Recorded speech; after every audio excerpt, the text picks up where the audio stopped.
Well, hello there. How is everyone? I hope you are well. You amazing, beautiful, wonderful people. It's Sunday, baby. It's Sunday. You're looking absolutely amazing. I'm going to get straight into the meat and potatoes. As what we are talking about this morning is mainstream media. Mainstream media, you got to love mainstream media when it comes to the Idaho 4 case. And it's not just this case, but this case, there's a special kind of something, ain't there? When you think of all of the stuff that has recently come out, and certainly questions that have been raised over the prosecution, their behavior, the things that have been said and done, and do they come out and do they show it all? Do they show that they can, in fact, look at both sides of the coin and raise the questions that need to be questioned? Of course, they do not. What do they do instead?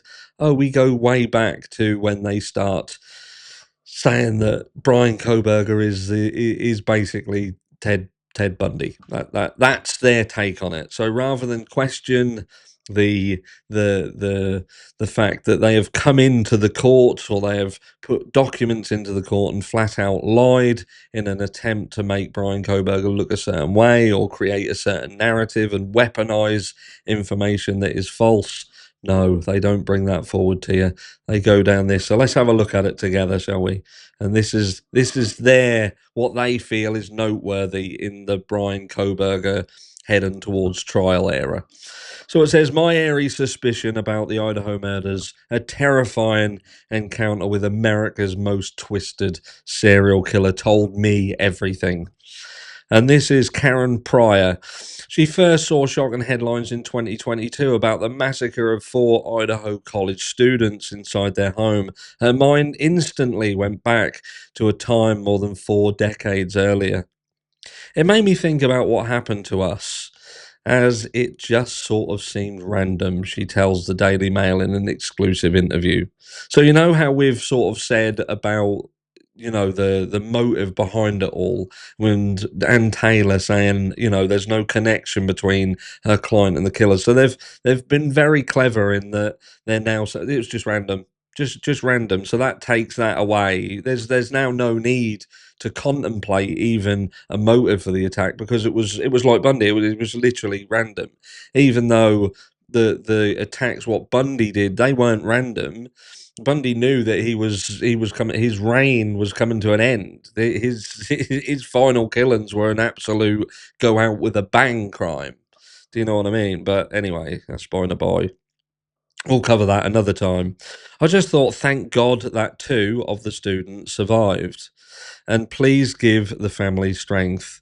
It was around 3 a.m. on Sunday, January 15th, 1978, when notorious serial killer Ted Bundy broke into Chi Omega sorority house at Florida State University in Tallahassee and attacked 4 students. The victims, who included Pryor, were all sleeping in their beds, unaware that the depraved murderer had chosen them as his latest prey. Pryor suffered horrific injuries, including a skull fracture, and had to undergo multiple rounds of surgery. That's a survivor. That, you know, this lady here, Karen, she is a survivor. She was attacked and survived. Do you know what I mean? Not comparing her to anyone else who's not really a survivor, but I'm just saying she's a survivor. Her roommate, Kathy Kleiner, was also seriously injured, but survived. So 2 actual survivors. 2 of the sorority sisters, Margaret Bowman and Lisa Levy, died after being savagely beaten with firewood and strangled with pantyhose. Then we've got some pictures of the victims there, and then we've got the not victims, and then we've got Bryan Kohberger there. This notorious picture that's going around and being used as a trophy picture. He took it to say, "Look what I've done." Of course he did. It's Bundy waving. A 5th student, Cheryl Thomas, living in a house a few blocks away, was also brutally attacked, by Bundy, but lived. So another actual survivor. It was unfathomable violent rampage in a place of carefree innocence and youth that shocked the nation and made headlines across the globe. And one that has airy parallels with the chilling crime that unfolded 44 years later, 2,500 miles away in the college town of Moscow, Idaho. In the early hours of Sunday, November 13th, 2022, a group of University of Idaho students had returned to their off-campus home after enjoying their Saturday nights out. Most of them were in their rooms in bed when a killer broke into 1122 King Road and slaughtered 4 victims, counting on Salvers, Madison Mogans, Anna Knodel, and Ethan Chapin. At least some of the victims were also sleeping at the time, defenseless against the attack. All 4 had also been part of Greek life at their college, which we're going to speak on later in the week. Gonsalves was a member of Alpha Phi, Phi, Fo Fum, while Knodel and Mogan were Pi Beta Phi, sisters. Chapin, Knodel's boyfriend, was part of Sigma Chi, and the young couple had spent their last night together at a party at the frat house where they got into an argument. And there's some old images back there. That's Karen Chandler testifying back in 1979, a year before I was born. There we go. And these are the Margaret Bowman and Lisa Levy there. In both cases, survivor lived to tell the tale. Idaho roommates Dylan Mortensen and Bethany Funk both escaped the slayings. But there was something else that struck Pryor as being chillingly similar to what she went through back in 1978. The victims didn't know their killer. When I heard about the case, I thought, I bet this is not somebody they know, Pryor tells the Daily Mail. Again, we're pushing that absolute random, the disconnect now. They're covering that base. Do you know what I mean? Because this is something that is out and it's virulent. What's the connection? Why did it happen? The prosecution are not being able to show any connection whatsoever. So now we're plugging that hole. Mainstream media are plugging the hole of no motive, no connection, to make it feasible that this crime was simply just random. And there is not a comparison here, really. Apart from where this happened, there isn't really a connection because Ted Bundy was a serial killer. He was a serial killer who had been caught. He was then known by everybody. And again, as aforementioned, his reign was coming to an end. This was a going out with a bang. I know my time is coming to an end, so I'm not even taking the precautions that I would take previously. I'm just going out with a bang. So it says, I sort of had a feeling that I bet this would be someone who was just mad at the world or saw somebody that caught his eye walk into that house as he was sitting in the road watching it. She adds, the number of people who are attacked and them being male and female, it made me think, I bet you it's somebody that just saw this house, saw the girls walk in maybe, and something snapped. When Bryan Kohberger was arrested and charged with the murders a month later on December 30th, 2022, Bryan's gut instinct appeared correct. Can't fucking make this shit up, can you? She definitely got it right, mate. She saw Bryan and was like, well, I was right then. I was right. I knew it was him. Knew it was him.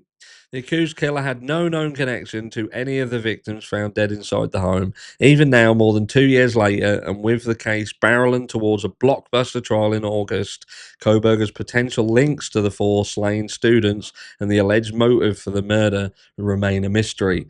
And again, that's the point of this. Again, this is the point, to fill in the blank, to make it make sense. So if there is anybody out who they haven't touched yet, they're covering all the angles.